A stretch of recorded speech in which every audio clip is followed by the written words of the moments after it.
আজকে শ্রাবণ মাসের তৃতীয় সোমবার, তাই জন্য সবাই মিলে আমরা বেরিয়ে পড়েছি মন্দির যাওয়ার জন্য। তারপর অল্প রাস্তা যাওয়ার পর উদয়ের মনে পড়লো যে সানগ্লাস আনিনি, তাই জন্য আমি আর উদয় চলে গেছিলাম সানগ্লাস আনার জন্য। এরপরে আমরা হাঁটতে হাঁটতে পৌঁছে গেছিলাম মন্দিরে, আর মন্দিরে গিয়ে দেখি সেই লেভেলের ভিড় ছিল।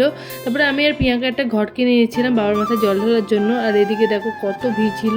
তারপর জল ঢেলে আসার পর এত গরম লাগছিল, আমি একটু হাওয়া খেয়ে নিয়েছিলাম। এরপরে আমরা বেরিয়ে পড়েছিলাম কোটগঞ্জ যাওয়ার জন্য। ওরা কেউ যাবে না, আমি আর প্রিয়াঙ্কা গিয়েছিলাম।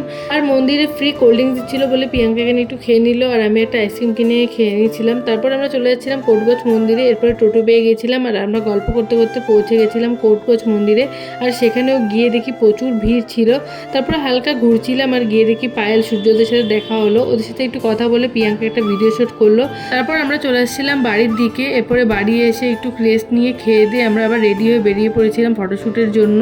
তারপরে আর ভিডিও কন্টিনিউ আমার করা হয়নি। তো ভিডিওটা এই পর্যন্তই, দেখা হবে নেক্সট ব্লগে। তাহলে সবাইকে